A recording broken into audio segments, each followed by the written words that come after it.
Hi, this is Ashley, and I am the International Student Recruitment Advisor from Ontario Tech University, taking care of the Southeast Asia. And very nice to see you. So Ontario Tech University is one of the biggest public universities in Ontario. So we are based in Oshawa, which is 45 minutes driving to the downtown Toronto.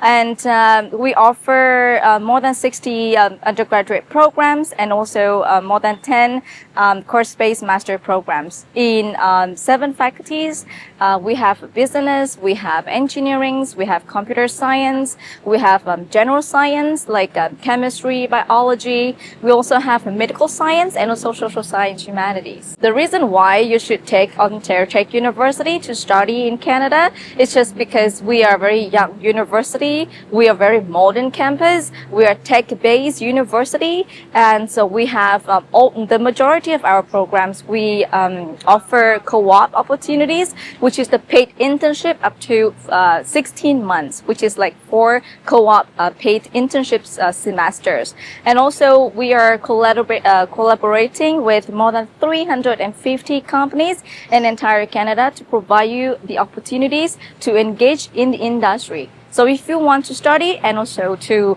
engage in the industry and having your working experience right when you are studying, so come to Ontario Tech University. So Pacific Premier is one of our key partners in Bangkok in Thailand, and they are very they having a long history in getting the visa or study permit for our international students, especially right here in Thailand. So if you want to study in Ontario Tech University, and please contact to Pacific Premier to get their consents in which programs you want to choose, and also like how to earn your study permits to Canada.